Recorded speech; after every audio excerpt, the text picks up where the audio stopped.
Bonjour tout le monde, moi mon nom c'est Joanie, je suis impliquée dans Samedi de Grimper. Vous allez en savoir un petit peu plus, là, beaucoup plus je pense ce soir là, sur notre organisme, l'organisme qu'on a fondé en 2020, en pleine crise de la COVID. Tout d'abord, je veux comme vous remercier d'être là en grand nombre à soir. C'est vraiment le fun de voir l'intérêt que vous avez envers notre organisme, l'intérêt que vous avez pour l'intervention qu'on peut faire avec l'escalade, parce que je pense qu'il y a bien des gens qui pratiquent ici et qui savent que l'escalade, c'est bien plus qu'un sport. L'escalade, c'est une discipline sportive, mais c'est aussi mentale, sociale. On touche à bien des aspects. Puis c'est ça que nous, on veut vous démontrer à soir, comment qu'on peut aller travailler puis développer plein d'aspects, puis notre potentiel comme être humain au travers de l'escalade. Puis comment qu'on veut rendre ça accessible à des gens qui peut-être n'auraient même pas eu l'idée de grimper un jour dans leur vie. Fait que voilà, c'est une conférence, c'est notre première conférence. Fait que là, on était comme, tu sais, pour nous, on est moins dans notre zone de confort. Fait que, mais c'est le même qu'on évolue, semblerait-il. Fait que nous, habituellement, on est avec les participants aux parois ou en train de faire de l'intervention autour d'une table. Moi, je suis intervenante en dépendance, puis je suis aussi passionnée d'escalade, puis je suis dans Samedi de Grimper depuis ses premiers balbutiements. Et là, je te donne la parole. Steph. Bonjour, donc moi c'est Stéphanie Saint-Amour Bélanger. Je suis avec Samedi de Grimper depuis octobre 2024. 2023, oui, octobre 2023, donc ça fait 1 an et quelques. Et je suis rentrée comme coordonnatrice aux activités de Samedi de Grimper. Puis un de mes gros mandats, là, c'était beaucoup de m'occuper de la recherche de subventions et de financement, parce que ça coûte des sous, veut pas, là, amener des gens à l'extérieur en plein air comme ça, faire de l'escalade. Donc, c'est ça, c'était un de mes gros mandats. Puis j'ai aussi eu la chance là, de faire de l'intervention avec 3 groupes cet été là, qui vient de passer. Puis sinon, de façon générale, moi, je viens de terminer ma maîtrise en travail social, donc je suis travailleuse sociale. Et je viens de rentrer aussi comme éducatrice spécialisée là, dans des écoles primaires dans les 2 dernières semaines. Fait que c'est ça. Puis c'est ça pour ce soir. Bonsoir, Valérie. J'ai plusieurs rôles dans l'organisme, mais entre autres choses, cofondatrice aussi avec Joanie de l'organisme Samedi de Grimper. Aussi une passionnée de l'escalade. J'ai le privilège de pouvoir grandir avec plusieurs femmes extraordinaires à l'intérieur de notre conseil d'administration et de le présider. Donc, je m'occupe aussi de faire la partie terrain que j'aime vraiment beaucoup. Donc, découvrir les différents ateliers avec justement les personnes qui participent. Puis voilà, fait que je vous souhaite une belle conférence. Puis, je vais vous présenter directement l'ordre du jour pour la soirée, donc le déroulement de qu'est-ce qui va se passer avec nous ce soir. Donc, rapidement, juste vous dire qu'il va y avoir 2 parties. Donc, une partie diffusée et une partie qui ne sera pas diffusée. Donc, pour la première partie qui concerne les gens à la maison et les gens en salle, on vit le petit moment de mots d'ouverture. On va avoir une petite introspection. Ensuite, mission historique Vision de Samedi de Grimper. Présentation de notre CA 100% féminin et l'équipe mixte. Nos objectifs, nos réalisations et nos partenaires. Programmation clinique, lien avec la recherche, des remerciements. Pour la deuxième partie, on va voir le partage d'un participant de Samedi Grimper.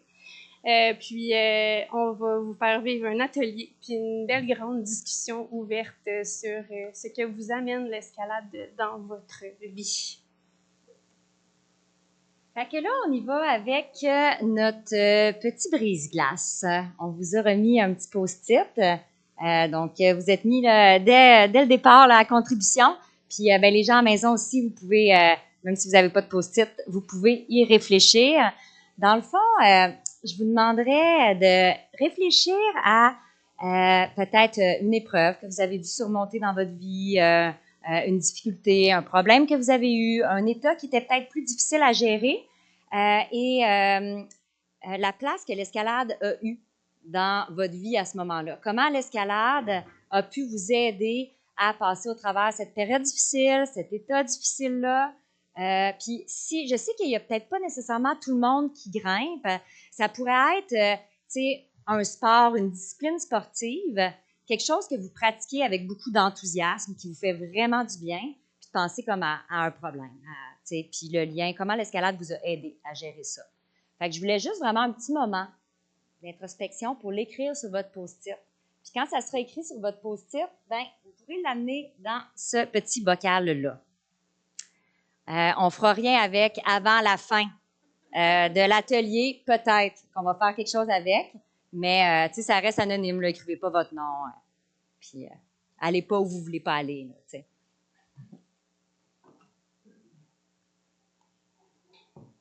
je ne sais pas si quelqu'un, après ça, veut comme penser...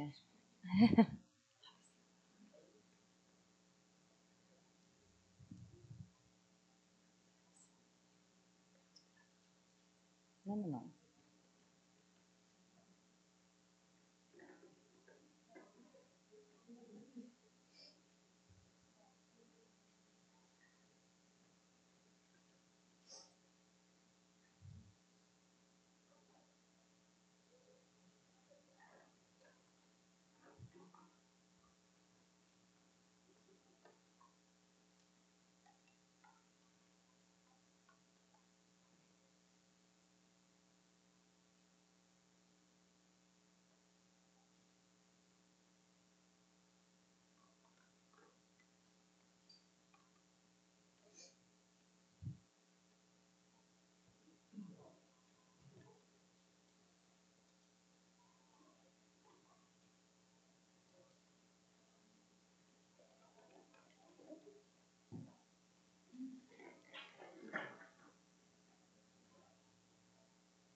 Donc, je pense qu'on a presque complété pas mal avec tout le monde. C'est en cours. Hein? Oui, il y a des personnes ici qui ont leur petit papier à mettre dans le bocal. Donc, on est vraiment en train de mettre la table à notre présentation finalement, parce que c'est ça qu'on fait. Nous, on utilise l'escalade comme outil d'intervention, comme vous avez fait aussi dans vos vies. Vous avez utilisé l'escalade ou une discipline sportive pour aller un petit peu plus loin, dans votre, peut-être comme outil de croissance, comme outil de transformation, peut-être que, c'est la profondeur là, de votre utilisation de l'escalade ou du sport a peut-être varié. Mais j'aurais envie de vous demander, qu'est-ce que vous constatez ici? Y a-t-il quelqu'un qui a envie de dire qu'est-ce qu'il constate? Oui? Tout le monde a quelque chose à dire là-dessus. Ça fait du bien à tout le monde, effectivement. Donc, sinon, par rapport au potentiel de l'escalade, le bocal, il est plein. Hein? Fait que, on voit vraiment le fort potentiel thérapeutique de l'escalade. C'est ça que nous, on a voulu mettre en valeur dans nos activités. Puis comme les participants qui viennent dans nos activités de samedi de grimper, on n'est pas différents.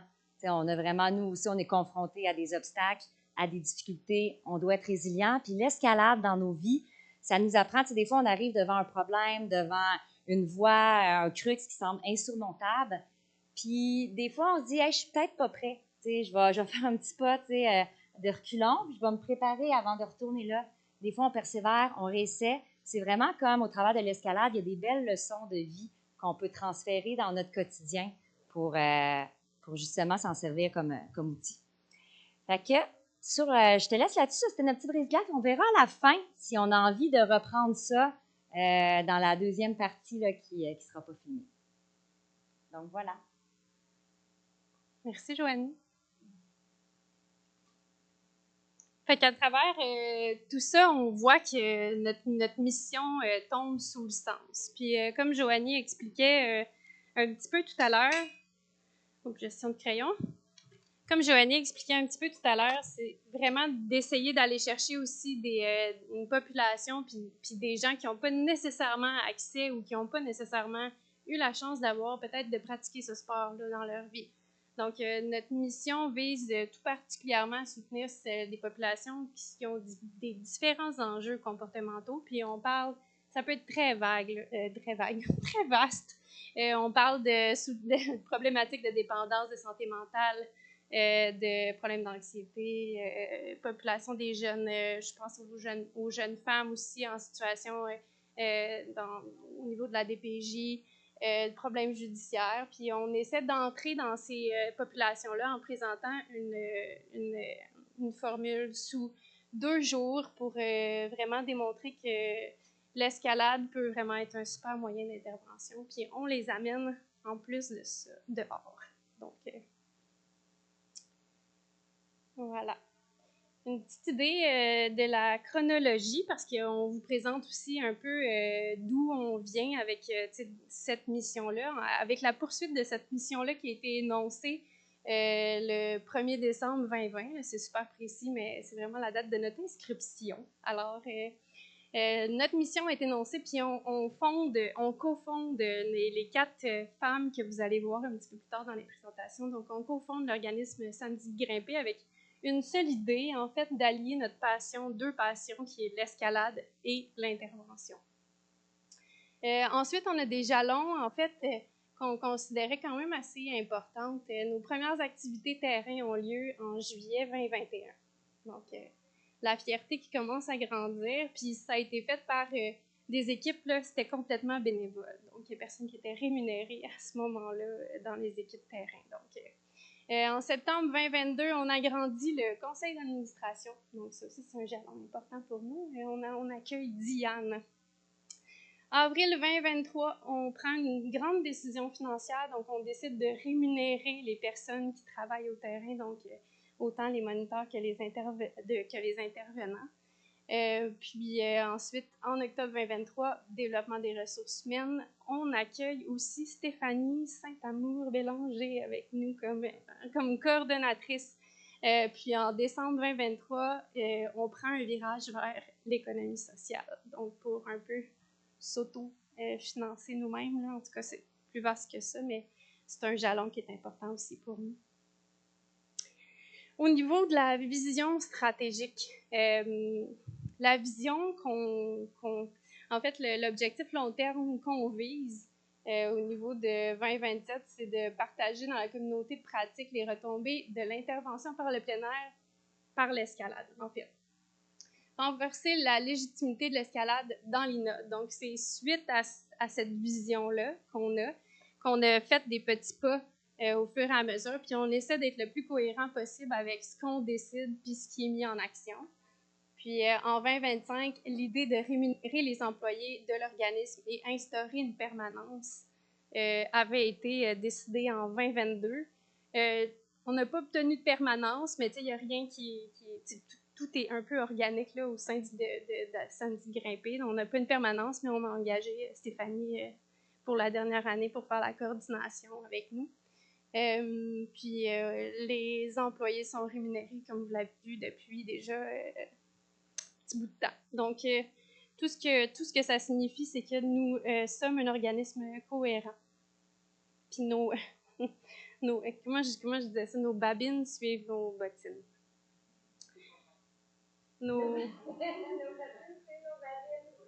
C'est quoi? nos, nos bottines suivent nos bottines suivent nos babines suivent nos bottines. Oh là là là, on met nos chaussons quand on a besoin, là, ouais, c'est ça. Donc, une fierté qu'on a au sein de Samedi Grimper, c'est notre conseil d'administration qui est actuellement, jusqu'à aujourd'hui, 100% féminin. Donc, je vous présente le magnifique conseil d'administration. Puis, je tiens à vous dire qu'aujourd'hui, on accueille en fait en 2025 Sylvie, qui est ici avec nous dans la salle, qui plonge comme vraiment, là, c'est un plongeon pour elle là, avec nous. Donc, un plongeon dans l'organisme. Donc, elle va s'occuper de tout ce qui est nos finances, nos orientations financières. Donc, merci beaucoup de te joindre à nous dans cette belle expérience-là. Puis, je vous présente les 4 cofondatrices, puis nos magnifiques ajouts, si je peux dire ça comme ça. Donc, il y a moi, qui est le président. Andréane Vallière, notre trésorière, notre précieuse trésorière actuelle, qui va laisser son poste, et Joanie Briard qui est ici présentement, et puis Isabelle Massé qui est à la maison. Donc, coucou Isabelle, si tu as réussi à te connecter au Facebook Live. Puis Diane aussi qui est possiblement là, qui est aussi un bel ajout pour nous, pour le conseil d'administration, puis notre vision stratégique. Attends, c'est ça. Hein? Parce que, bon, c'est ça. On est un CA 100% féminin, mais vous avez vu qu'il restait 2 cases et on est inclusif.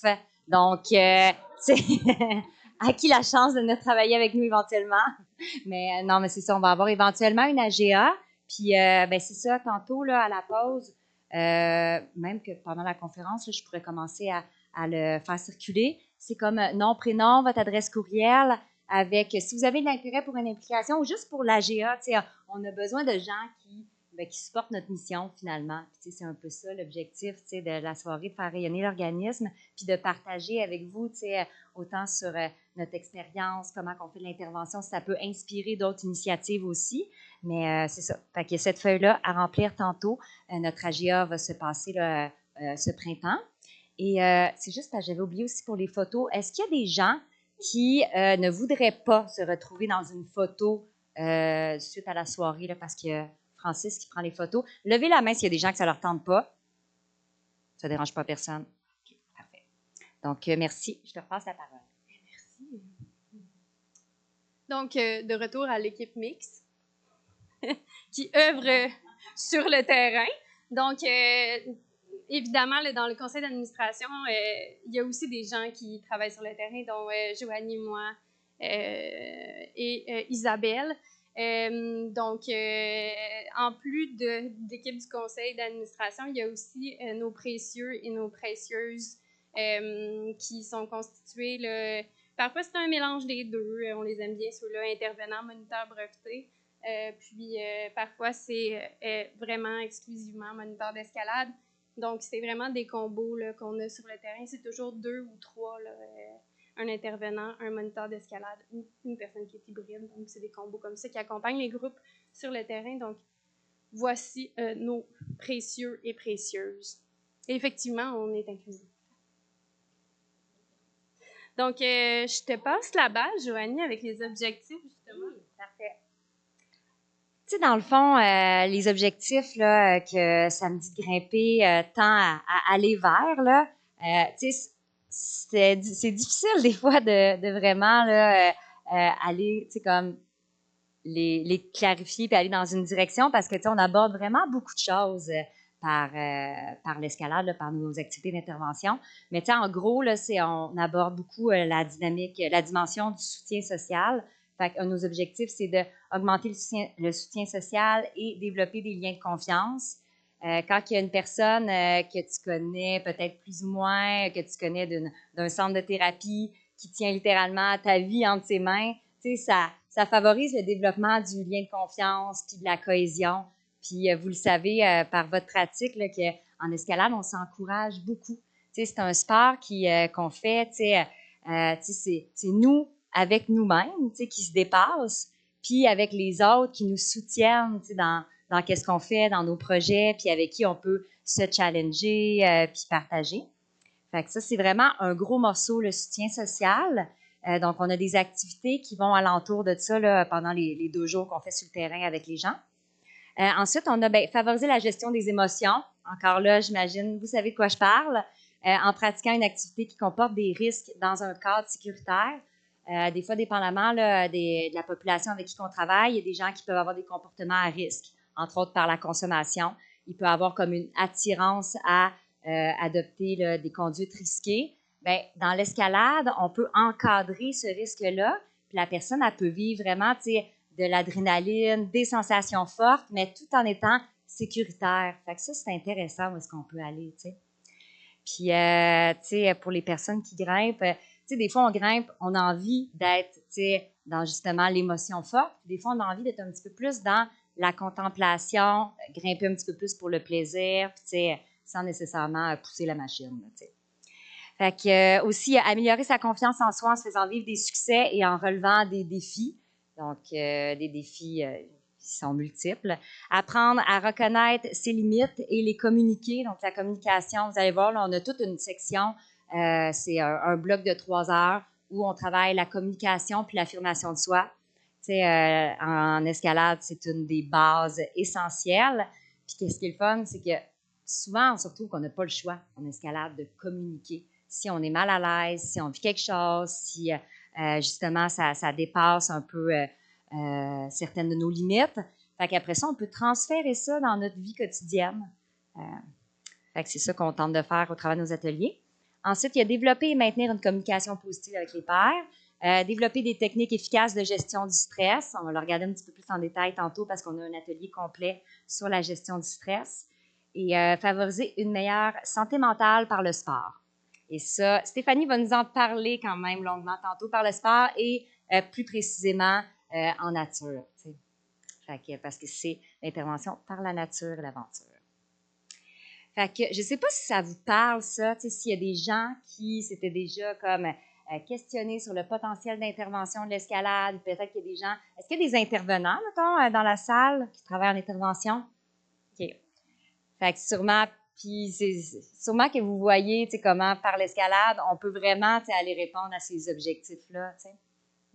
Puis c'est intéressant quand on est passionné d'escalade puis d'intervention, de vraiment comme aller créer quelque chose à partir de ça. Là. Fait que ça, c'est nos objectifs en gros. Je pense qu'on aurait pu faire 2-3 pages d'objectifs, là, mais on a synthétisé. Bon, ça, c'est nos réalisations. Fait que c'est la première page de l'Info du Nord de Sainte-Agathe. Fait que grimper en montagne pour soigner son âme. Donc, ce n'est pas rien. C'est quand même un titre très révélateur. On avait trouvé ça, c'était punché, hein? C'était pas mal punché. Puis, je pense qu'il avait donné un autre titre sur l'article qui était sur Internet. Là, c'était grimper en montagne pour se guérir, quelque chose comme ça. Mais encore un titre très accrocheur. Donc, merci à l'Info du Nord pour cette belle vitrine. Nos partenariats à travers le temps, c'est le fun, ce tableau-là, parce qu'on voit vraiment 2021 ici. Puis là, dans le fond, on a fait 4 saisons à date depuis la création de l'organisme. Dans le fond, ici, là, c'est un groupe. On a fait 2 groupes ou 3 groupes. Fait qu'on voit, plus on monte vers le haut, avec notre saison 2024, on voit qu'on rejoint de plus en plus de personnes. Donc, les premières années, les 2 premières années, on a fait 3 groupes, 2 groupes, 3 groupes et, non, ici 4. Et cette année, on en a fait 6 groupes. Donc, ça montre que notre organisme grandit, notre organisme se fait connaître aussi.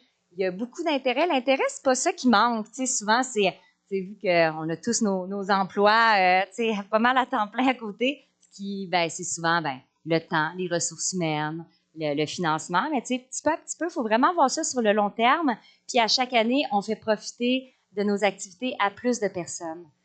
Puis à date, on a travaillé avec le Centre de pédiatrie sociale des Laurentides, on a travaillé avec une maison de jeunes, un Carrefour Jeunesse Emploi dans les premières années. On a travaillé aussi avec un groupe de jeunes filles qui sont en foyer de groupe avec la DPJ. Fait que ça a été une expérience super riche pour les personnes qui étaient sur le terrain de travailler avec ces jeunes filles-là. On a travaillé cette année, on a pris là, une tendance, là, on a travaillé vraiment avec des maisons de thérapie, des centres de thérapie. Cette année, on a été avec le Sentier du Nouveau Jour pour la 3e année. Portage, on a amené tous les jeunes du programme ado de portage faire nos activités. Fait qu'on a fait 3 groupes à 2 jours chaque, fait que 6 jours avec portage. Puis on a fait aussi 2 journées d'activités avec les maisons Pélado, une avec un groupe d'hommes et une avec un groupe de femmes, parce que leurs maisons de thérapie sont séparées en 2 pavillons. Pour les maisons Pélado, c'est ça, on a créé un nouvel atelier parce qu'on faisait ça sur une journée au lieu de 2. Notre programmation est habituellement sur 2 jours, puis je vais vous la présenter là, dans une des prochaines slides. Mais en gros, c'est ça pas mal, notre évolution, nos partenariats. C'est sûr qu'on a beaucoup d'ouverture, comme Val vous disait, là, par rapport à notre mission. Nous, c'est des gens de 12 ans et plus qui rencontrent certaines difficultés, certains enjeux dans leur vie. Fait que, dépendamment de qui va nous approcher, qui a envie de développer un partenariat puis de travailler avec nous, ça peut prendre plein de directions. On pourrait travailler avec des personnes. À mobilité réduite, il y a déjà un organisme qui le fait avec Accès Grimpe. Mais ça peut être très large. Là, dernièrement, on m'avait parlé d'un centre pour les femmes victimes de violences. Ça peut être, regarde, name it, là, ça peut aller dans tous les sens. C'est sûr que moi, je travaille en dépendance depuis plusieurs années, fait que c'est facile pour moi de créer des ponts avec des organismes en dépendance, puis vraiment adapter notre programmation pour faire des liens directs avec admettons, la gestion des cravings, le cycle de la dépendance. Puis, je ne sais pas si vous connaissez, il y a un docteur, là, Patrick Bourdeau, je crois. Il a écrit un livre là, qui s'appelle Sur l'addiction avec un autre docteur. Puis il a donné des conférences là, sur le sport, comment utiliser le sport pour se sortir de la dépendance puis pour se maintenir par la suite. Fait que c'est super intéressant. Fait que voilà pour nos partenariats.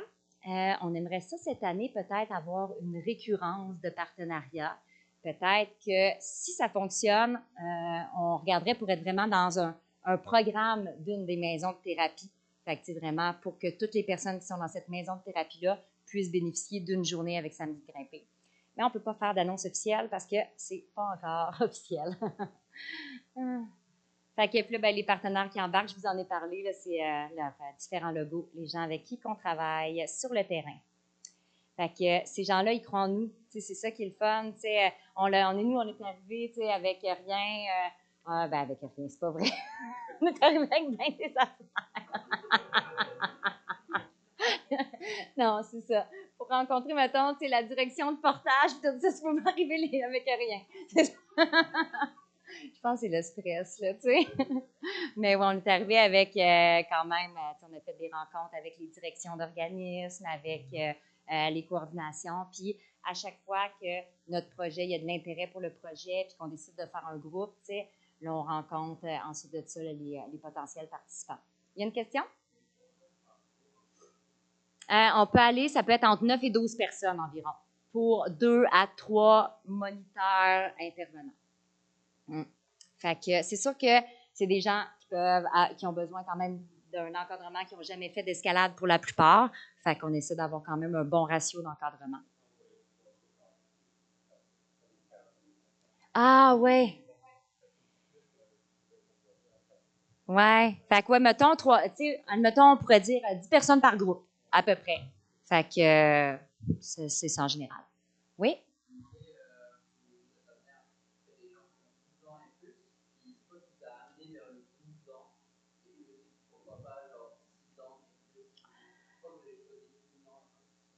Je pense que c'était. Moi, c'est les niveaux assurance, tout ça, c'est moins ma spécialité, mais je pense que, on voulait quand même. Oui, c'est ça. Au niveau de l'intervention, au niveau de notre programmation, comment on l'a bâti. C'est sûr que ça, c'est une programmation qui est sujette à évoluer dans le temps. Comme cette année, on a un petit nouveau là, dans nos ateliers. Donc, mais c'est ça. C'est comme tout pour aborder les techniques de gestion du stress, de confiance en soi, tout ça. On a choisi ça pour l'instant. Mais...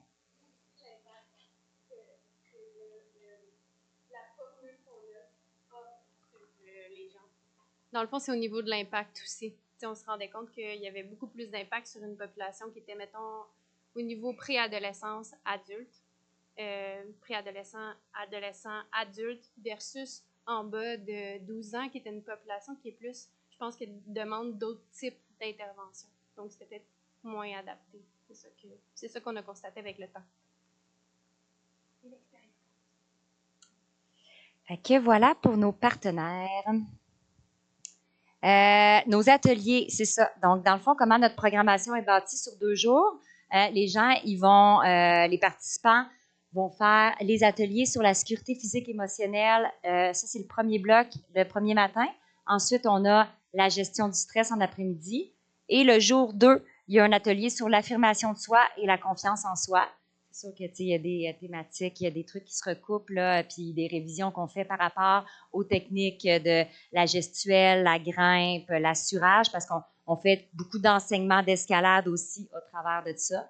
Fait que c'est vraiment un travail d'équipe entre les intervenants et les moniteurs.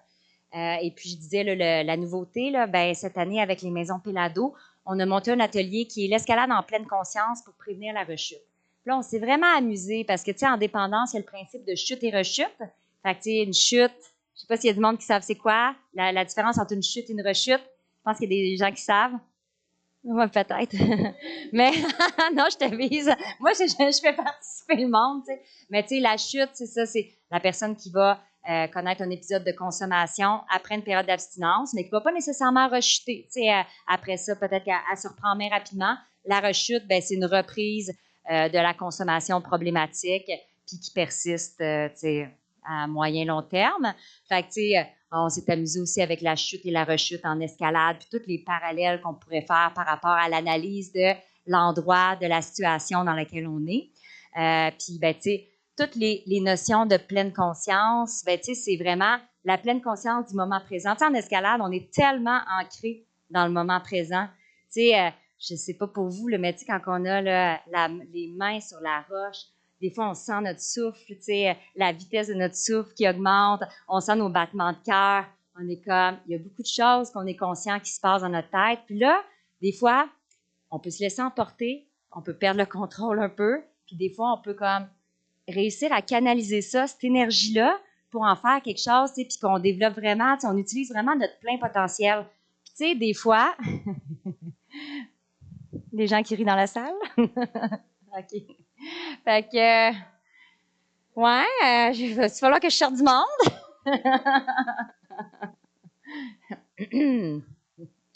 Donc, j'étais en train de perdre mon idée, mais fait que oui, c'est ça. La pleine conscience en escalade, je pense que vous avez compris le principe de focusser dans le moment présent, focusser pleinement sur qu'est-ce qu'on fait, puis comment qu'on peut utiliser ça. Quelqu'un qui est dans une thérapie, comment qu'elle peut utiliser l'expérience qu'elle vit en escalade pour, admettons, si elle vit des cravings, ou qu'elle vit des peurs, ou qu'elle pense qu'elle n'y arrivera pas, elle pensait qu'elle n'y arrivait pas en paroi, puis elle y est arrivée. Fait que, tu sais, on essaie vraiment de faire des parallèles avec ça. C'est sûr qu'en voyant les gens plus qu'une fois, ça facilite le fait, l'ancrage un peu. Puis aussi, on va en parler un petit peu plus tard, mais les gens, là, quand ils ont fini avec nous, là, il y en a qui continuent après. Il y en a qui vont en parler à la maison de thérapie. Il y en a qui vont avoir un abonnement gratuit chez un de nos partenaires. Il y en a qui vont continuer. Puis, certaines personnes, ça a été une expérience vraiment marquante dans leur vie. Puis, moi, je me rappelle cet été, quand on a fait un groupe, il y a un monsieur qui est MPOC, qui a une maladie pulmonaire. C'est 15 minutes de marche dans la paroi à Val-David. Il a fallu l'accompagner vraiment un à un pour qu'il se rende à la paroi. Quand il est arrivé à la paroi, lui, il ne pensait jamais qu'il ferait de l'escalade de sa vie. Il a fait de l'escalade, quoi, il y a 40 ans? 40 ans plus tôt. Il a fait de l'escalade. Puis là, il s'est rendu, je pense, c'était aux 3/4 de paroi. Puis il était comme, il n'en revenait pas. Tu sais, monsieur de 60 ans à peu près, maladie pulmonaire, il ne pensait jamais revivre ça dans le cadre de sa thérapie. Puis tu sais, c'est comme, c'est pas des petits succès, là, c'est des gros succès, là. Oui.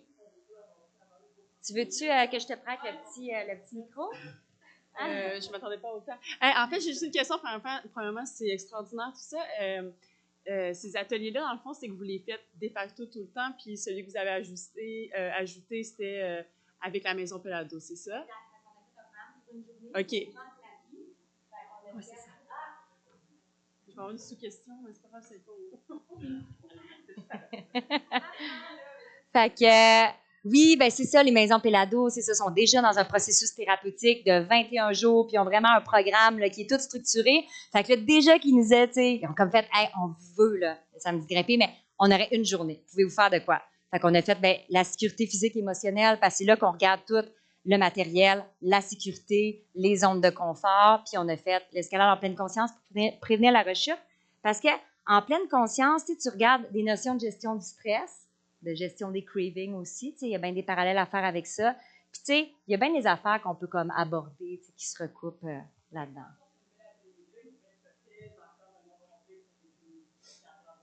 Exact. Oui, exactement. Puis, il pourrait avoir d'autres ateliers de créer aussi. Là. Fait qu'en gros, c'est ça. Je voulais vous décrire un petit peu les ateliers. Je sais pas si je suis dans le temps, là, à peu près. Hey, je suis pas pire, là. J'étais à 5 minutes près. Donc, fait que, notre programmation clinique, on a mis vraiment des belles, ben, en tout cas, des belles photos. Ça, c'est à Val-David, c'est dans le secteur de Staircase, l'automne. Donc, avec un groupe c'est-tu le Sentier du Nouveau Jour, eux? Sentier du Nouveau Jour. Puis là, on se promène, là, parce qu'ils font de l'escalade, mais ils font aussi, ben, ils assurent, ils vont grimper, on regarde la gestuelle, mais on fait aussi, on se promène sur la ligne de vie. Il y a des gens, là, se promener sur la ligne de vie, là, puis s'asseoir dans le vide, puis lâcher les mains, là, c'est vraiment un gros challenge. Et il y en a qui descendent, on descend en rappel aussi. Fait que, encore là, juste parce qu'on parle de descendre en rappel, j'ai pas le choix de parler de mon expérience personnelle, mon anecdote avec Rémi. J'ai commencé à grimper, là, 25 ans, ça doit faire 25 ans de ça. J'étais à Val-David, dans le secteur de l'Aiguille. Puis, dans le fond, j'étais avec Rémi et un bon ami, Pierre-Luc. Et là, on allait faire notre première descente en rappel. C'est moi, ma première, c'est Rémi qui m'accompagnait là-dedans. Et là, je voulais pas m'asseoir dans le vide. J'étais comme terrorisée, là. Fait que là, j'étais là, sur le bord de la paroi de même, là. Puis j'avais une lampe qui me coulait. Puis là, Rémi, il était comme, assis-toi dans le vide. Puis moi, je faisais juste comme me frotter sa roche, le ventre sa roche, parce que je voulais pas m'asseoir dans le vide. Tu sais, moi, je suis marquée à tout jamais, là, par ce moment-là. Puis à chaque fois que je vois les gens de Samedi de grimper faire la descente en rappel, il y en a qui sont terrorisés, ils tremblent. Il y en a qui pleurent, mais qui veulent le faire. Puis, tu sais, souvent, là, ils disent, ça a été mon moment le plus fort parce qu'on les fait évaluer après. Puis, tu sais, vous connaissez le concept de fun de type 2 là, en escalade? Tout le monde est à l'aise avec ça? Fait que, là, y a-t-il des gens qui connaissent pas le fun de type 2? Ouais, fait que le fun de type 2, là, c'est vraiment, quand tu le fais, c'est vraiment pas le fun. Mais après, par contre, après coup, là, tu sais, c'est comme, hey, c'était vraiment cool, hein? Qu'est-ce que vous pensez qui s'est passé dans la tête de la personne qui est passée de pas le fun pantoute comme je le faisais à finalement, c'est la plus belle expérience de ma vie? J'aimerais ça que quelqu'un me réponde à ça. Là. Y a-t-il quelqu'un qui voudrait répondre à ça? Oui. Je pense que c'est juste l'adrénaline qui a pris le dessus, finalement, puis qui fait un peu oublier le côté négatif parce que la shot d'adrénaline est tellement forte. Oui, il pourrait avoir la shot d'adrénaline, effectivement, qui est comme sur le coup. Mais là, tu admettons que c'est le lendemain là, que la personne a dit c'était la plus belle expérience de ma vie. Là. Mais la personne qui s'est surpassée, finalement, puis qui a réussi peut-être à faire le truc de look back, puis dirait j'ai réussi à faire ça, c'était vraiment trop fort. Bien, effectivement. Fait que, tu sais, ça augmente vraiment la confiance en soi, la confiance que la personne est capable de traverser, tu sais, des épreuves, tu sais, de vraiment d'aller au-delà de ses peurs, de se dépasser. Puis ça, là, tu sais, ça fait du bien à l'estime de soi-même. Fait que souvent, c'est les expériences comme hey, j'ai réussi à le faire, tu sais, les expériences les plus, tu sais, vraiment des expériences très riches. Fait que voilà, fait que dans la sécurité physique émotionnelle, on aborde toute la question là, des zones de confort, la zone de confort, la zone de tolérance, la zone d'inconfort. On va l'explorer beaucoup en escalade, tu sais. Puis chacun à sa manière, puis on invite les gens vraiment à se respecter. Tu sais, des fois, une limite, ils peuvent décider de la dépasser, puis des fois, ils peuvent décider de la respecter. C'est vraiment, nous, on veut vraiment être dans l'écoute, dans la bienveillance, puis l'accompagnement des gens pour qu'ils se sentent à l'aise. C'est pas go, go, go, tu te rends en haut, tu te rends, tu sais, jusqu'en haut de ton propre sommet. T'sais. Fait qu'on est vraiment dans cette approche-là, sortir de l'ego, puis vraiment être dans l'humilité, dans l'escalade, puis dans quelque chose, dans la sobriété. Puis bon, c'est sûr que moi, c'est des formations professionnelles, je ramène bien des choses à la dépendance, mais tu peux pratiquer l'escalade là, comme genre, comme une addiction. Puis ça pourrait même causer du tort dans la vie de certaines personnes parce que c'est trop, parce que tu es épuisé, parce que tu te blesses, parce que toutes tes autres sphères de vie sont désinvesties. Mais tu peux aussi pratiquer l'escalade dans la sobriété, puis que ça fasse partie, ça soit un ajout vraiment comme, qui enrichit toutes tes sphères de vie au lieu de les appauvrir. Puis, vraiment qui t'aide à comme, maximiser un petit peu ton potentiel comme être humain. Fait qu'on essaie vraiment d'aller là-dedans dans nos ateliers. Fait que ça, en gros, c'est nos ateliers. Puis, tu sais, on aborde ça pendant une demi-journée. On a plein de jeux, puis de petites activités pour aborder la sécurité physique et émotionnelle. Mettre le harnais, le checker, rechecker le nombre de fois que tu veux, les nœuds, faire confiance au matériel, faire confiance à son partenaire. Des fois, les gens, ils vont être moins à l'aise de se faire assurer par telle personne, ils ont moins de lien avec, c'est correct, tu sais, moi, je peux t'assurer l'intervenante. Nous, on est là, on back, on est la troisième main. Fait qu'on s'assure que tout le monde est à l'aise. Il y a des gens qui vont se rendre en haut plusieurs fois. Il y a des gens qui vont monter de 2 mètres, d'1 mètre, puis ça va être parfait pour eux. Fait que c'est ça l'idée. La gestion du stress, fait que ça, c'est notre après-midi. Fait que là, on explore tout un peu la gestion de la peur, voir un peu, je ne sais pas si vous êtes familier là, avec le ciné, là, déconstruire le ciné. Fait que c'est comme c'est un acronyme. Le C pour contrôle faible, le I pour imprévisibilité, le N pour nouveauté, puis le E pour ego menacé. Fait que c'est les 4 composantes du stress. Fait que si tu es challengé, tu vis du stress, bien, il y a sûrement un de ces 4 composantes-là qui est présent. Fait qu'on essaie de voir pour reprendre un petit peu de pouvoir sur soi, sur son stress, sur ses émotions, d'aller déconstruire le ciné puis voir qu'est-ce que je peux faire. Puis des fois, il y a quelque chose de bien concret à faire, puis des fois, ben, on est plus dans travailler sur l'acceptation. Puis par l'escalade, il y a une forme de désensibilisation qui se fait. Plus t'en fais, c'est comme plus on fait des chutes, des fois, moi, on a peur. Moi, des fois, là, je vois des coups de coude qui se donnent. Moi, des fois, si je ne chute pas pendant un bout, là, je deviens terrorisée. Là. Je suis comme ah! Fait que, j'ai besoin de faire une coupe de chute pour me désensibiliser. Fait que, ça fait penser un petit peu à l'exposure thérapie, là, la thérapie par l'exposition, qui est comme une méthode qui est utilisée en psychologie. Fait que, il y a des gens qui ont peur des hauteurs. Ils sont comme oublie ça, tu sais. Puis finalement, ils se rendent en haut du mur. Fait que sont surprenants. Peut-être au jour 2, peut-être qu'ils vont se rendre à la moitié du mur, mais pour eux, c'est déjà beaucoup. Là. Fait que voilà. Et notre jour 2, bon, qu'est-ce qui est le fun, c'est quand le jour 1 puis le jour 2, on laisse passer une couple de jours, une semaine à peu près. Fait que là, les gens ils ont le temps là, comme de digérer là, tout ce qu'ils ont vécu, puis on peut faire un petit retour là-dessus. Puis on leur donne un journal de bord ou une genre de feuille de réflexion. Fait qu'ils peuvent travailler, dépendamment à la maison de thérapie ou au centre, qu'est-ce qu'ils veulent faire avec ça, ben, ça leur fait des outils supplémentaires. Fait qu'on a l'affirmation de soi qui est la 2e journée. Fait que toute la communication, le langage clair en escalade, nommer ses besoins, nommer ses limites, puis vraiment, écouter sa petite voix. Qu'est-ce que ça dit? Apprendre à s'écouter. Parce que s'affirmer, c'est une chose, mais tout d'abord, il faut être en mesure d'écouter qu'est-ce qui se passe en soi. Puis l'escalade, c'est un bel outil pour rentrer là, moi, je fais de l'intervention beaucoup autour d'une table, dans ma job. Fait que je trouve ça vraiment le fun, parce que les gens sont confrontés là au pied de la paroi avec les autres. Fait que, ça permet vraiment, c'est un beau levier d'intervention qu'on a avec l'escalade. Et l'affirmation de soi, on va en parler un petit peu plus en détail tantôt parce qu'on aura une petite partie expérimentale un peu plus tard.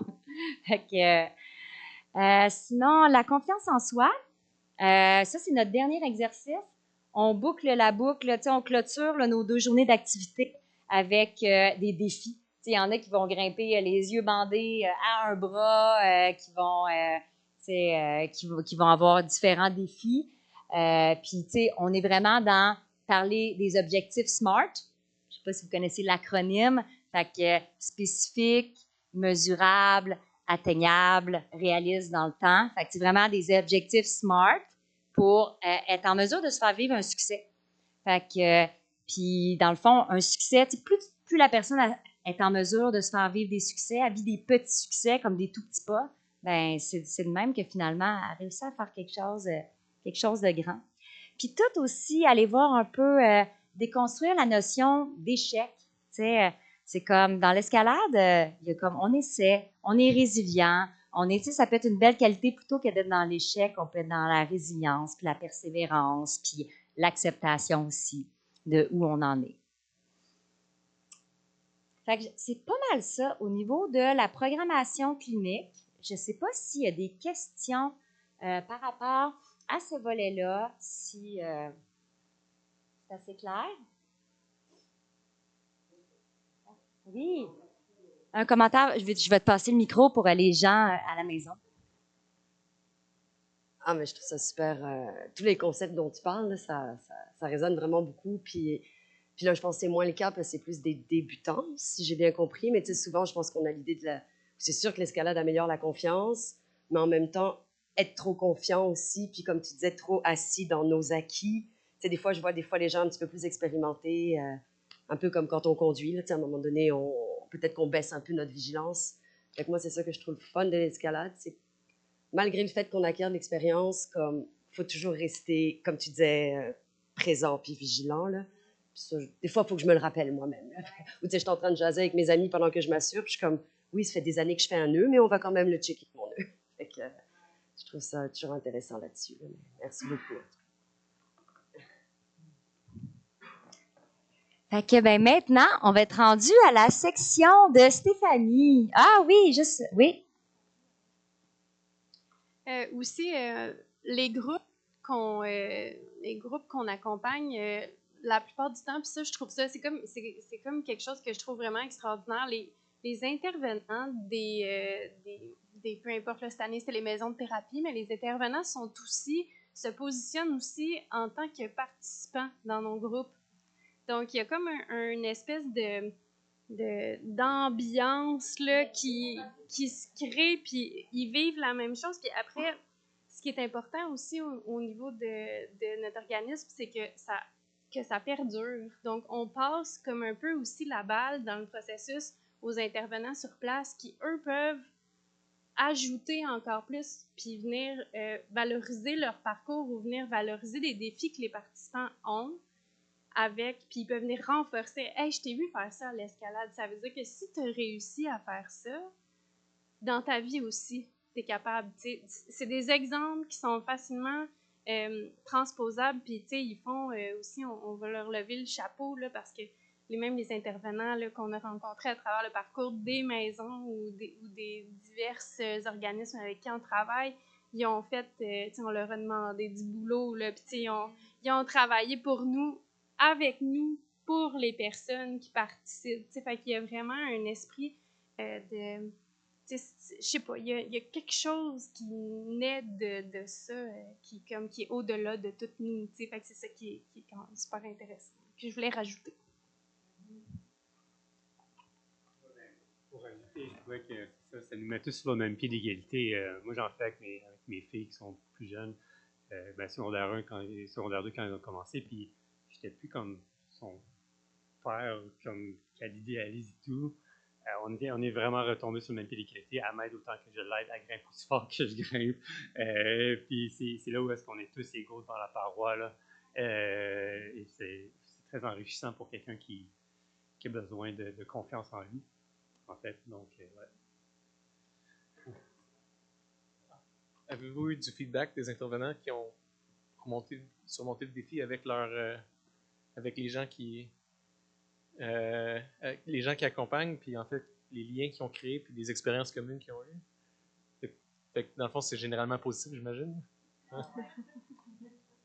Oui, c'est super positif. On a vraiment eu des bons feedbacks. Tous les endroits, les partenaires avec qui on a travaillé, ils veulent continuer là, avec Samedi de grimper. Fait que c'est ça. Là, dimanche, on a notre journée de vision stratégique, toute l'équipe de Samedi de grimper. les gens sur le CA. Fait que, c'est là qu'on pense à notre vision pour la prochaine année, qu'on établit nos bases, qu'on regarde un petit peu qu'est-ce qui va être prioritaire au niveau de notre développement. Fait que c'est sûr que c'est ça. On veut le plus possible continuer les partenariats là, qui sont déjà établis parce que ça fonctionne bien, puis on a vraiment des bons feedbacks. Puis c'est ça, ça renforce beaucoup les liens. T'sais, quand tu vois ton intervenant qui lui aussi se mouille, là, puis qui a peur, puis qui est le même, ou qui veut pas y aller, puis là, il se challenge un peu. Fait que ça, c'est ça, au niveau de la relation, ça laisse place à quelque chose de beau, de différent.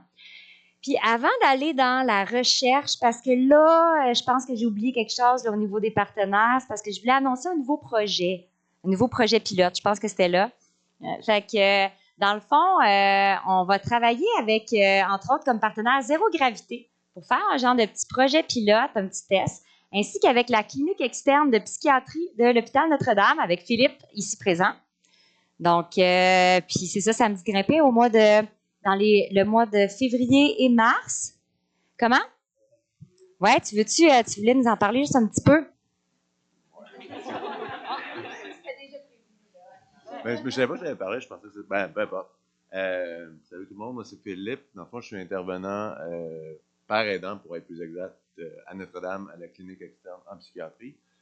Passionné d'escalade aussi, je travaille chez Zéro Gravité, je suis moniteur, premier de cordée, moulinette, un petit peu tous les cours qui se donnent ici. Puis dans mon boulot, dans le fond, j'ai énormément c'est très modulable, je peux faire à peu près ce que je veux avec les usagères que je suis, du moment qu'il n'y a pas de frais pour l'hôpital, dans le fond. Donc, comme je travaille ici, je peux toujours amener un +1, fait que c'était déjà dans ce que je faisais d'amener les participants, en fait, les usagers, les personnes grimper par du yoga ici. Mais n'empêche que c'était assez restrictif pour eux dans le sens où ils étaient dépendants de moi. Puis je voulais créer un peu plus que ça. Puis Joanie étant ma bonne amie, sachant qu'elle était intervenante aussi, travaillant avec l'organisme Samedi Grimper, tout ça, l'idée est venue un peu de tout ça, de créer quelque chose de plus gros, puis en fait de créer une espèce de communauté entre eux chez les gens qui ont des troubles de santé mentale. Fait que dans le fond, ça va être un programme c'est comme un bébé, on va espérer que ça va perdurer comme l'organisme aussi. Ça va être sur 10 semaines. Dans le fond, en raison de 3 heures par semaine, du 25 février jusqu'à la fin avril. Puis pour toutes les bonnes raisons qui ont déjà été énumérées, en fait, que je ne vais pas répéter. Mais bref, tout ce qui s'applique à la dépendance s'applique autant à la santé mentale, je pense. Fait que c'est ça, ça va être 6 personnes. Joanie va venir lors de 4 sessions, en fait, pour animer les 4 ateliers qui sont déjà mis en place par Samedi Grimper. Puis dans l'idée, c'est que ce projet-là se reproduise. Donc, on est super chanceux, Zéro Gravité. Ce qui est beau là-dedans, en fait, c'est qu'il n'y a aucun frais pour les participants. Fait que, tu sais, ils vont profiter. Dans le fond, ils vont avoir 30 heures d'escalade et de yoga pour niet nada. Parce que Zéro Gravité est super gentil. Ils vont nous passer les installations, le matériel.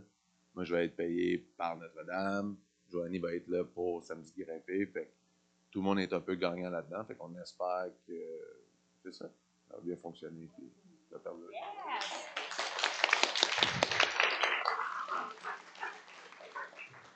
Fait que, annonce officielle d'un nouveau petit projet. Puis, c'est ça, dans le fond, Samedi Grimper, on fait de l'intervention par l'escalade en plein air. Fait que là, on fait un essai. Fait que ça va être à suivre par la suite. Ça va être quoi les retombées? Qu'est-ce qu'on va décider de faire? Fait que là, c'est vrai que je te passe la parole, Steph. Merci tout le monde pour votre belle écoute. Donc, on va passer autour de l'arbre. Oui. Moi, je vais mettre ça ici parce que sinon, je vais jouer avec puis ça finira pas. Donc, moi, je m'occupe, pour notre présentation, là, je m'occupe un peu plus de la partie recherche. C'est quand même un peu drôle. Tu sais, des fois, le hasard fait bien les choses, mais aussi, des fois, quand tu es comme à la bonne place au bon moment, ça fait bien les choses aussi. Dans le fond, j'ai dit que j'ai fini ma maîtrise tout récemment en travail social. Moi, j'ai commencé ma maîtrise à l'automne 2021. 2020. Oui, l'automne 2020. Et dans le fond, j'ai fait une maîtrise avec mémoire, donc une maîtrise de recherche.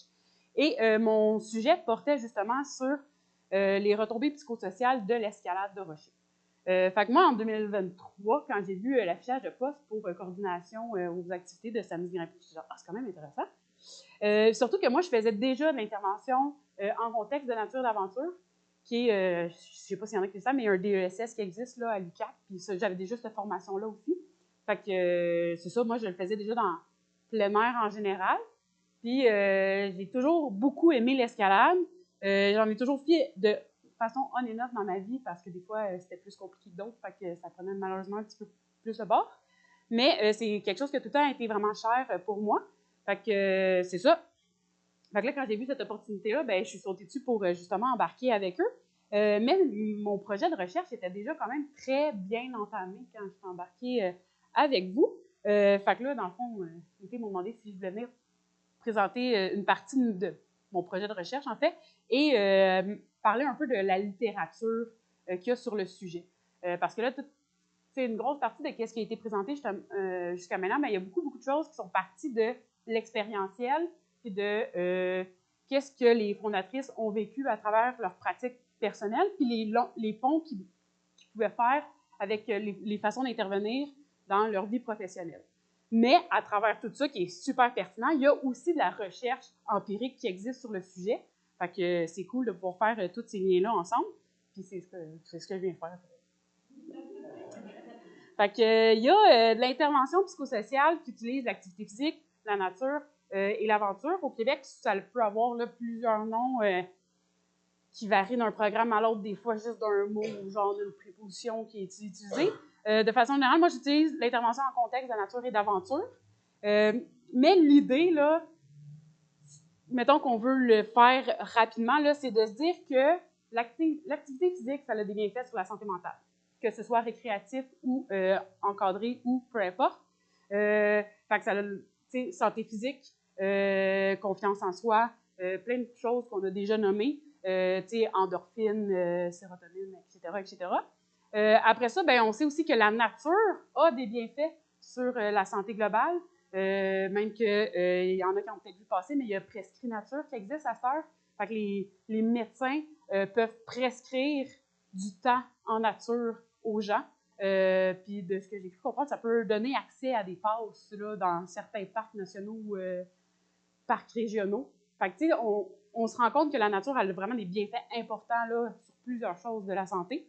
Fait que ça aussi, c'est toutes des données empiriques. Puis là, j'embarquerai pas là-dedans parce que sinon, on finira jamais. Là. Puis l'aventure aussi, ça a des bienfaits. Fait que l'aventure, c'est tout ce qui est question de nouveauté dans un contexte de nature, bien entendu. Là. Donc, tous ces éléments-là ensemble, ben, ça a des bienfaits en soi. Puis, ben, l'intervention en contexte de nature et d'aventure, ben, il y a beaucoup de trucs qui ont été publiés sur le sujet, puis c'est démontré qu'il y a plein de bienfaits psychosociaux à plusieurs niveaux pour plusieurs types de clientèle. En anglais, il y a beaucoup de termes qui sont utilisés. Un de ceux qui est le plus utilisé souvent, ça va être Adventure Therapy. Fait que je ne sais pas s'il y en a qui ont déjà entendu ça, mais Wilderness Therapy ou toutes ces nuances-là qu'on peut avoir. Ça a été démontré qu'il y a des bienfaits. Par contre, une des choses qui nous reste à savoir, c'est mettons qu'on prend chacune des activités là, de nature et d'aventure, qu'est-ce que ces activités-là spécifiques amènent comme retombées spécifiques chez les gens. Fait qu'il y a beaucoup de programmes qui utilisent la nature et l'aventure, qui sont très génériques, qui sont comme sur des camps de base, puis qu'on utilise l'escalade, on fait du canot, on fait du camping, on fait de l'hébertisme, puis ça amène des bienfaits. Mais qu'est-ce que chaque activité pourrait amener pour que nos interventions deviennent encore plus ciblées et encore plus spécifiques, puis répondent encore mieux aux besoins des gens. Fait que moi, c'est pour ça que j'avais choisi l'escalade, parce qu'on est rendu là dans la recherche, à choisir une activité puis à regarder les retombées spécifiques de ça. Fait que ma question de recherche était quelles sont les retombées psychosociales de la pratique de l'escalade de rocher sous la perspective de l'empowerment. J'avais choisi l'empowerment parce que j'étudie en travail social, puis c'est un des éléments clés là, du travail social. Je vais en parler un peu plus là, de ma question de recherche après, mais juste avant, là, je voulais vous présenter là, c'est quoi les résultats qui émergent là, dans les recensions des écrits qui sont en lien avec l'escalade. Ma question de recherche porte sur l'escalade de rocher. Mon projet porte sur l'escalade de rocher. Mais quand on fait de la recension, il y a très peu de programmes qui existent qui utilisent l'escalade extérieure comme moyen d'intervention. quand l'escalade extérieure est utilisée, c'est souvent, comme j'ai dit, mis avec plein d'autres activités là, qui créent des programmes plus génériques, si je pourrais dire. Fait que il y a beaucoup de programmes d'intervention. Il n'y a pas beaucoup de programmes d'intervention, mais dans ceux qui existent, c'est beaucoup sur l'escalade intérieure, beaucoup sur de l'escalade de bloc et beaucoup en Allemagne, pour une raison quelconque. Il y a une chaire de recherche en Allemagne, puis il y a comme beaucoup de travaux qui ont été publiés. Ça a l'air fou, c'est vraiment intéressant. Par contre, il y a aussi beaucoup de travaux qui ne sont pas accessibles parce que je ne parle pas allemand, puis je ne le lis pas non plus. Fait que c'est comme il y a une petite partie qu'on perd là, mais c'est ça. S'il y en a que ça l'intéresse, ils sont supposés avoir un congrès genre en juin en Allemagne. Mais c'est ça. Fait que c'est ça, il y a beaucoup de choses qui sont dans... puis il y a peu d'études qui portent sur l'escalade extérieure comme moyen d'intervention. Puis souvent, quand on regarde, là, je ne sais pas s'il y en a qui ont lu souvent des études dans leur vie, mais quand on regarde les limites, les recommandations à la fin des études, il y a beaucoup d'études que ça finit là. Ben ça serait intéressant de faire le même programme, mais dehors pour voir qu'est-ce que ça l'amène de différent. Ouais, je vais peut-être répéter ta question. Vas-y.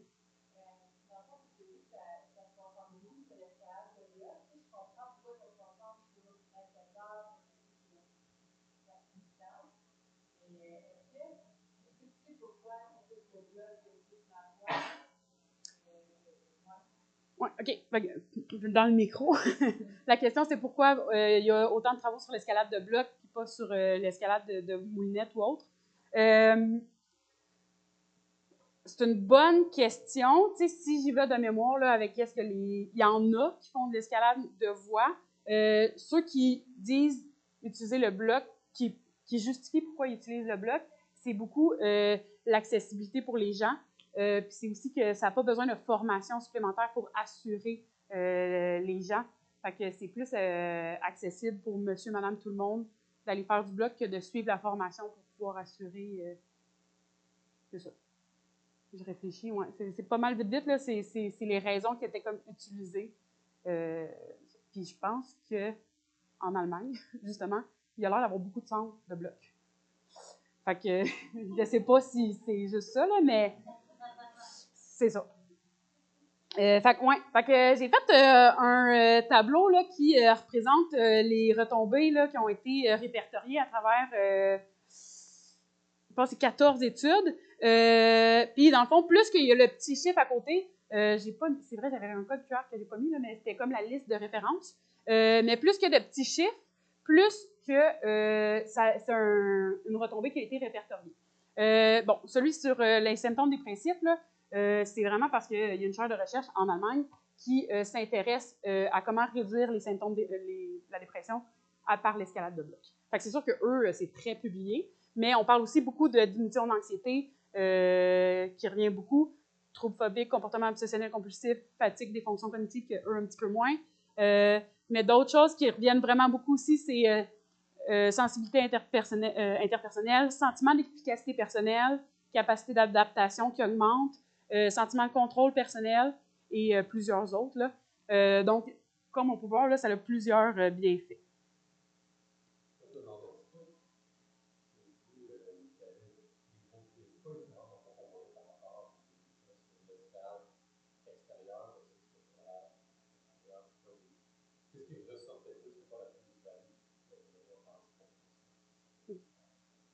Fait que la question, c'est de savoir c'est quoi la différence dans les retombées entre l'escalade intérieure et l'escalade extérieure. Ben, c'est vraiment pas la réponse que je vais donner, mais c'est qu'il n'y a pas assez d'études pour pouvoir faire le comparatif. Puis c'est une des raisons pourquoi moi, je me suis intéressée à l'escalade extérieure. C'est que on parle beaucoup de, en tout cas, du moins au Québec, là, on parle beaucoup d'intervention en contexte de nature d'aventure. Puis là, quand on regarde les études, ça porte beaucoup sur l'escalade intérieure. Puis là, on se dit, OK, mais tous les bienfaits de la nature, techniquement, ça ne se retrouve pas dans ce contexte-là. Fait qu'on devrait commencer à s'intéresser justement à l'escalade extérieure. Fait que c'est ça. Dans les programmes d'intervention, on le voit pas, ça. Fait que c'est ça, mais dans ma recherche, dans mes résultats, éventuellement, je vais vous en parler un petit peu.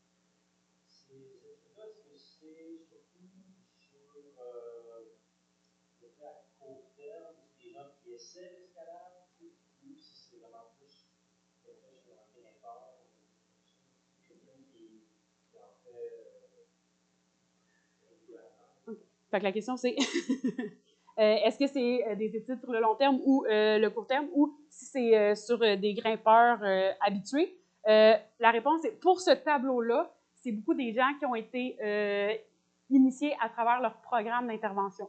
Donc, qui ont peu d'expérience ou qui en avaient déjà fait un peu, mais qui n'étaient pas... ça ne faisait pas partie de leur mode de vie, là, de leur habitude de vie de faire de l'escalade. Fait que ces retombées-là sont vraiment en lien avec des gens peu habitués. Moi, les résultats que je vais vous montrer là, sous peu, en fait, c'est la prochaine chose que je vous montre, là, je peux même le montrer tout de suite, c'est sur des grimpeurs qui sont habitués de grimper, puis c'est des gens qui ont une expérience significative là, en escalade. Fait qu'on je vais pouvoir comme, faire le lien après. Est-ce qu'il y avait d'autres questions par rapport à la première partie? Ou?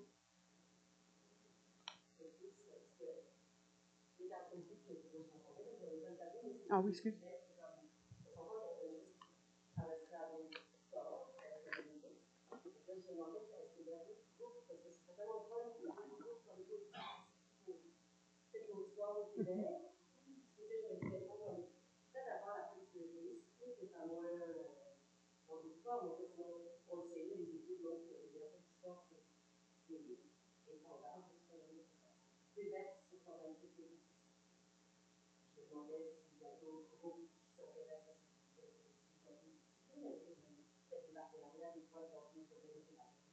Ouais, OK. Fait que la question, c'est de savoir s'il y a d'autres organismes en lien avec des activités différentes que la nôtre, parce que les retombées peuvent être transférables, bien, similaires d'un sport à l'autre. Donc, oui, en fait, il y en a.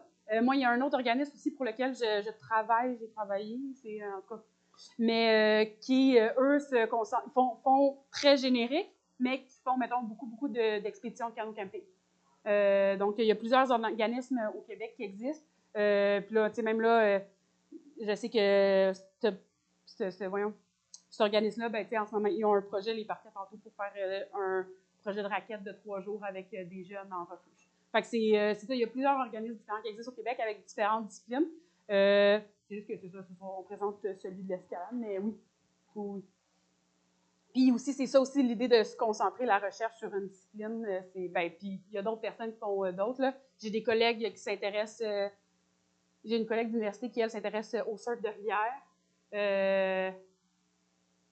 Ouais. C'est ça. Le reste, c'est plus générique, fait que c'est pas une discipline spécifique.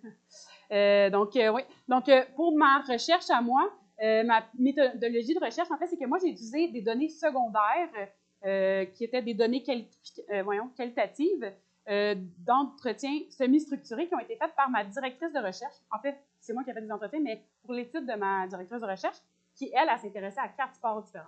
L'escalade de rocher, le surf, l'eau vive, autant canot que kayak, et la randonnée pédestre. Et là, éventuellement, il va y avoir une étude là, comparative qui va sortir, mais en tout cas, on n'est pas rendu là, mais ça va s'en venir éventuellement. Oui, c'est ça. Moi, j'ai utilisé les données secondaires qui sont seulement en lien avec l'escalade de rocher. Et ce qui était intéressant avec ça, c'est qu'il n'y avait aucune question qui portait sur l'empowerment à travers les entretiens. Mais pourtant, il y a plein de choses qui sont sorties quand même, parce que c'est puissant.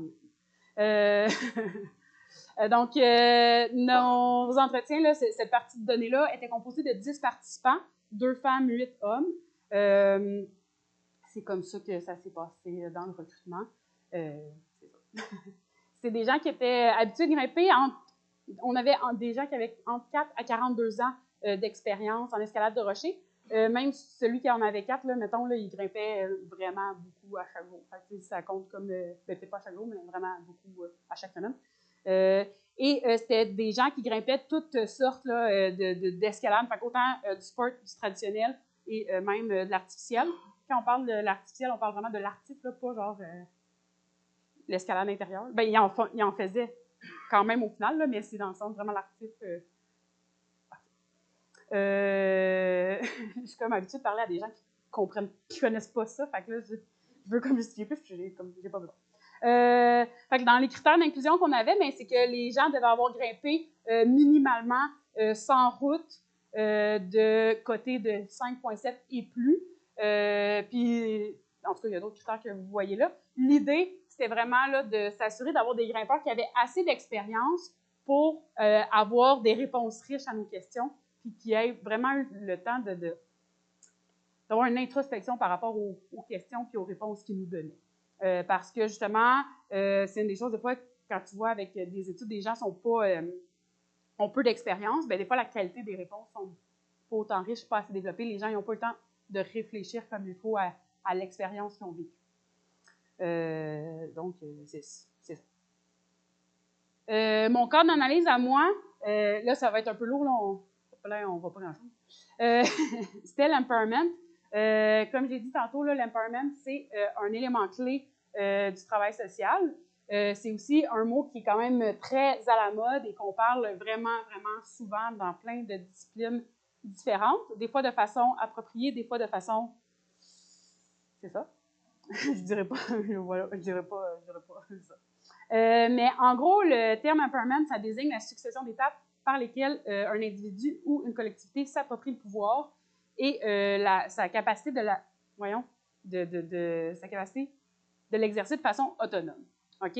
Moi, j'ai pris un cadre d'analyse qui est juste ici, que vous ne voyez pas grand-chose de ce qui est écrit, mais en gros, on dit qu'il y a 4 composantes pour développer son empowerment et que celle-ci se déploie là, par une finalité qui est l'exercice du pouvoir.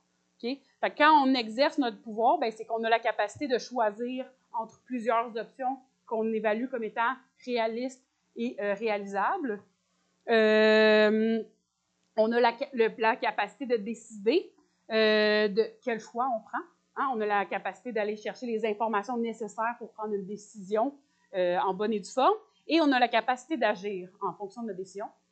Puis si ça ne fonctionne pas comme on veut, bien, on a la capacité de recommencer le processus où on veut. OK?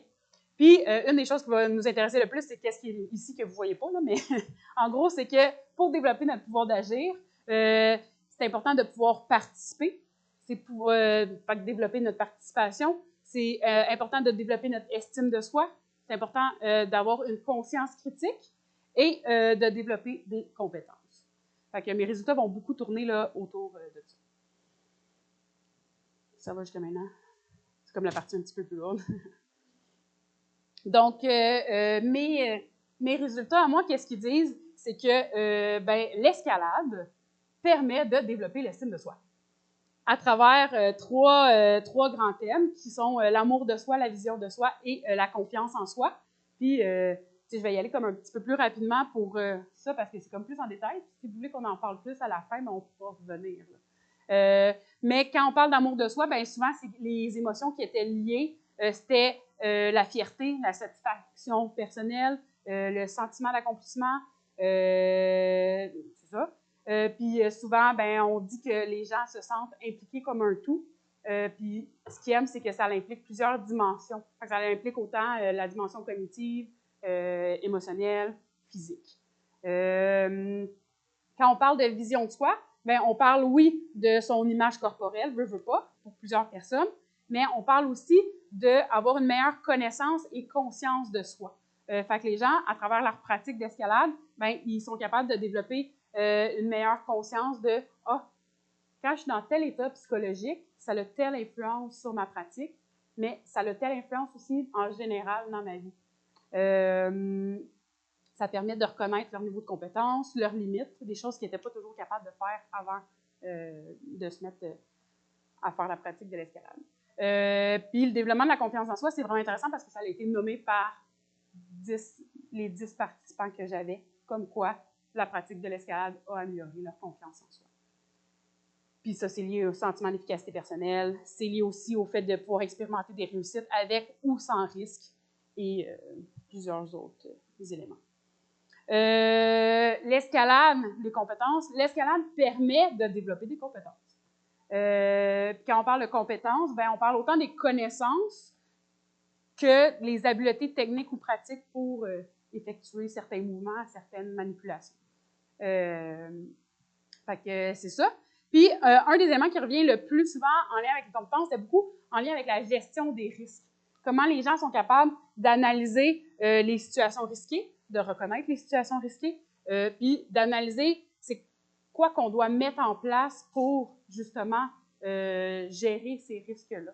Puis c'est des choses aussi qui, la capacité à analyser les situations qui peuvent être transférées dans la vie quotidienne aussi, des fois. Pas de la même façon, là, mais le fait de pouvoir prendre un pas de recul puis d'accepter de prendre des risques ou pas qui est transféré. Il y a aussi beaucoup d'habiletés interpersonnelles qui ont été mentionnées.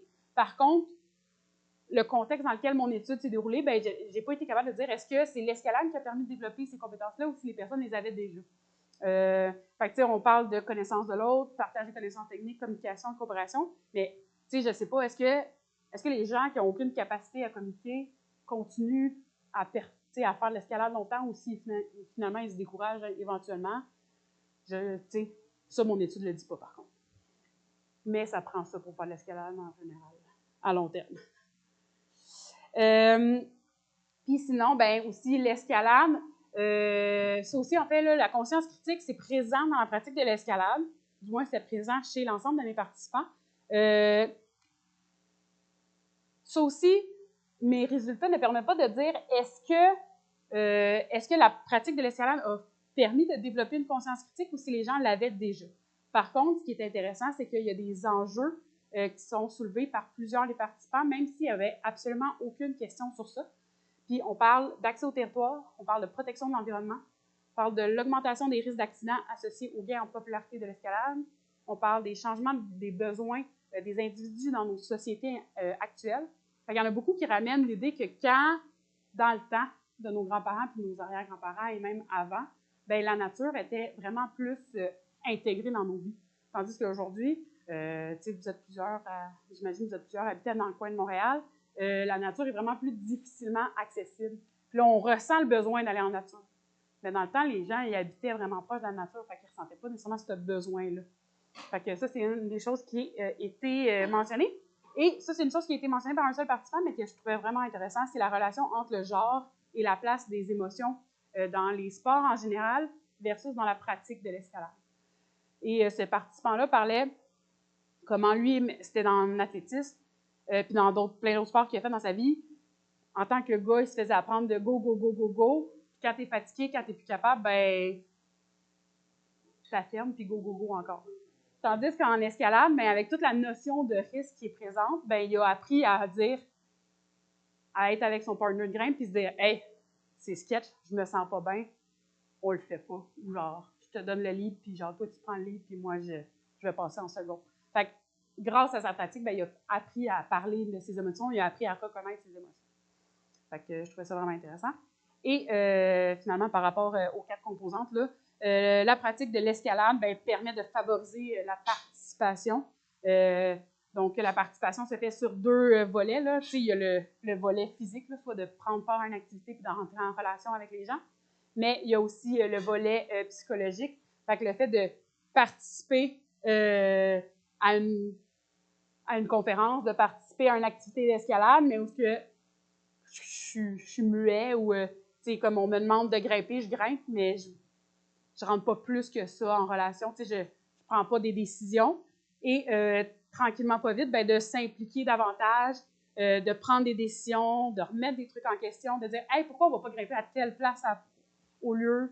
Puis éventuellement, plusieurs participants qu'on a eu qui disent ah, ben, j'ai tellement aimé ça, moi, je veux prendre un abonnement au gym, puis éventuellement, ben, prendre de plus en plus de livres, devenir intervenant ou peu importe. Donc, c'est ça. Puis, dans le fond, il y a plusieurs des participants qui ont eu un rôle plutôt passif quand ils se sont fait initier à l'escalade. C'était genre des amis qui étaient genre « Hey, va t'amener grimper, tu vas voir, tu vas aimer ça. » Puis la personne était genre « OK. » Puis, je me souviens plus c'est quoi le pourcentage, mais j'ai beaucoup de mes participants qui sont devenus, soit qui ont fini par initier des gens, qui sont devenus instructeurs, puis qui ont des rôles quand même importants là, au sein de la communauté d'escalade. Donc, c'est toutes des choses qui permettent de développer l'empowerment.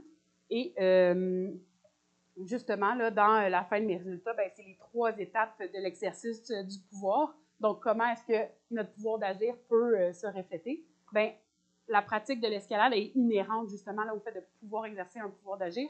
Ne serait-ce que pouvoir choisir le fait de pratiquer ou non l'escalade, le fait de pouvoir choisir ses partenaires, pouvoir choisir de planifier notre journée d'escalade, de planifier les voies qu'on veut grimper, de choisir les risques auxquels on accepte de s'exposer ou non.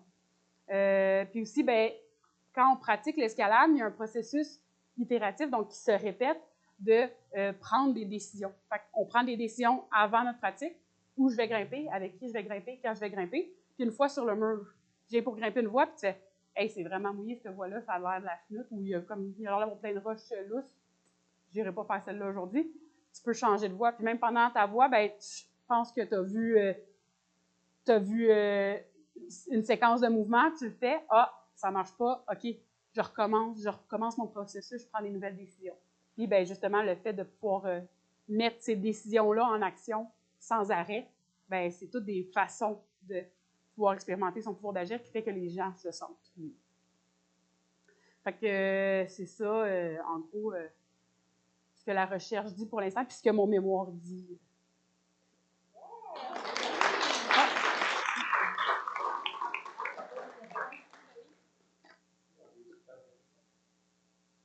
On a-tu le temps? Oui. Celui-là?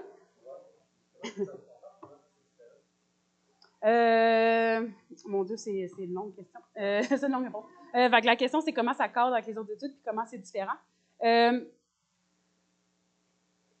C'est différent dans beaucoup... c'est différent de beaucoup de façons, au sens où il y a certaines recherches qui s'intéressent à l'empowerment dans un cadre d'intervention qui utilise des activités de nature aventure.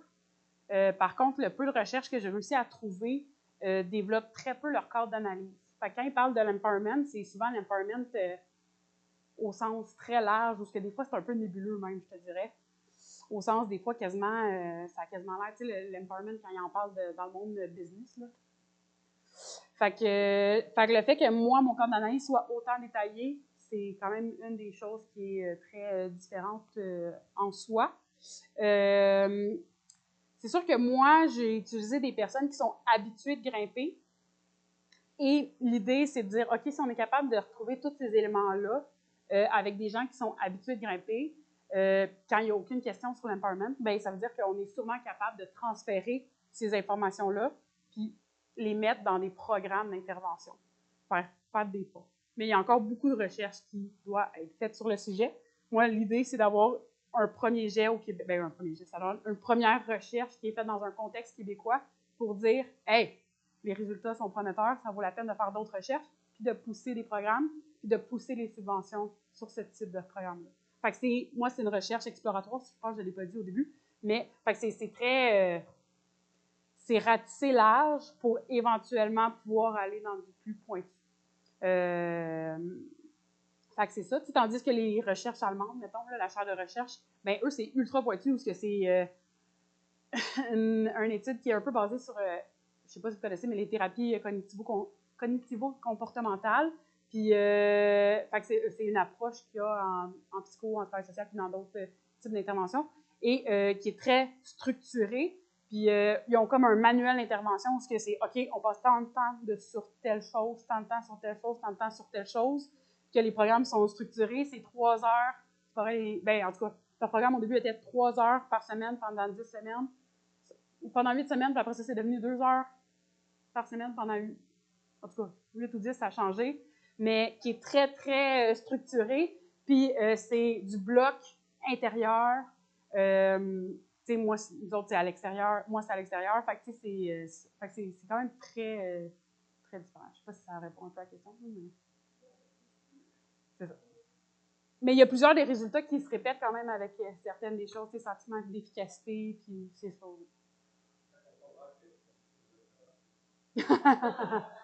OK. Moi, je me suis demandé si je m'inscrivais au doctorat.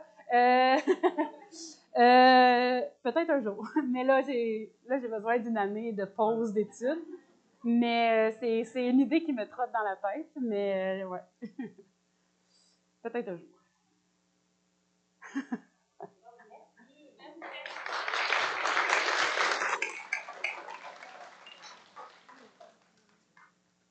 Merci Stéphanie pour... il y a du contenu là, dans cette recherche-là. Moi, dans le fond, là, comme tu l'as dit au début, là, tu sais, à un moment donné, être au bon endroit au bon moment, ben, tu sais, autant que toi, c'est vraiment là-dessus que tu travaillais pendant que nous, tu sais, on faisait, tu sais, on développait notre programme Samedi Grimper, puis quand on a su que tu travaillais là-dessus, ça donne beaucoup de crédibilité à ce qu'on fait dans notre organisme, à la programmation qu'on avait bâtie. Fait que, en tout cas, merci. Je pense qu'il y a peut-être des gens qui vont avoir des questions à te poser pendant la petite pause. Dans le fond, là, on vous donnerait une petite pause genre de 5 minutes à peu près. Parce que... Ah, pas tout de suite? Non, pas tout de suite. Laisse-moi vérifier ça. Ah, OK. Bon, ben parfait, pas tout de suite. Puis après ça, la deuxième partie, là, on a quand même... Hein, la deuxième partie, tu vas en parler, c'est ça? Je vais tout parler de ça. Ah, OK, parfait. Passe-moi le mic. On va essayer de faire une petite accélération là, parce qu'on est comme on a un peu débordé, mais il y a des petits sujets, là, juste des présentations qu'on aimerait vous garder. Ça vaut la peine de souligner les partenariats qu'on a. Fait que vous savez, sans eux, on ne fait pas grand-chose. Passe-Montagne, c'est grâce à eux qu'on amène les participants dehors. Donc, tu sais, c'est un atout tellement précieux pour nous. Ils sont équipés, on est assurés, on est encadrés. C'est de là que viennent nos moniteurs d'escalade brevetés FQME. Donc, merci. Mammouth qui fait nos t-shirts, on les a pas malheureusement, mais on vous les présentera peut-être un jour. Là, vous les verrez peut-être dans nos photos à un moment donné. On a parlé du nouveau partenariat avec Zéro Gravité. On va parler de celui qui a actuellement d'implanté depuis la dernière année, donc avec BlockShop. On a la joie et le bonheur d'offrir à nos participants un 6 mois de gratuit. Donc, suite à leur participation, on vous remercie, la gang. Suite à leur participation, ils ont 6 mois gratuité pour aller au bloc ou un beau 1 an à 50%. Ça, c'est une chose parmi tant d'autres que BlockShop nous permet d'avoir, entre autres, un inventaire sans fin de varapes d'escalade pour aller graffiner la roche et bien d'autres choses. Puis, on vous a parlé du partenariat de Zéro Gravité avec Philippe tout à l'heure et Joanie, partenariat Samedi Grimper.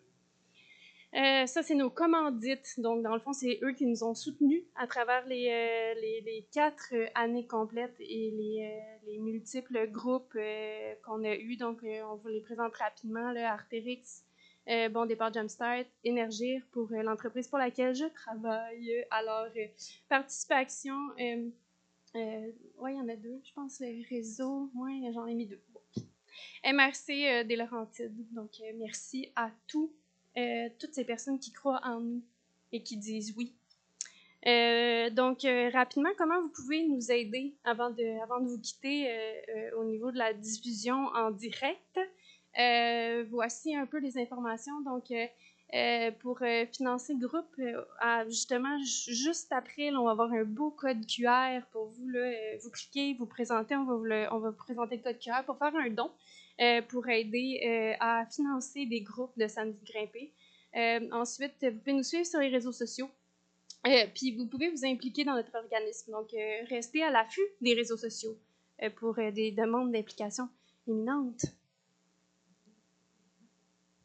Donc, questions, commentaires pour la première partie. Je pense qu'on l'a fait, on a couvert ça au fur et à mesure. Donc, voilà. Donc, c'est la pause. On vous donne un petit 5 minutes pour vous dégourdir.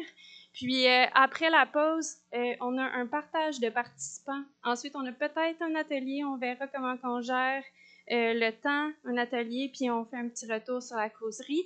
Donc, on vous demanderait de revenir là, à 5005 dans 5 minutes, 21h07. 07. Puis merci tout le monde, Facebook Live. Bye bye. Il y a des gens qui veulent rentrer.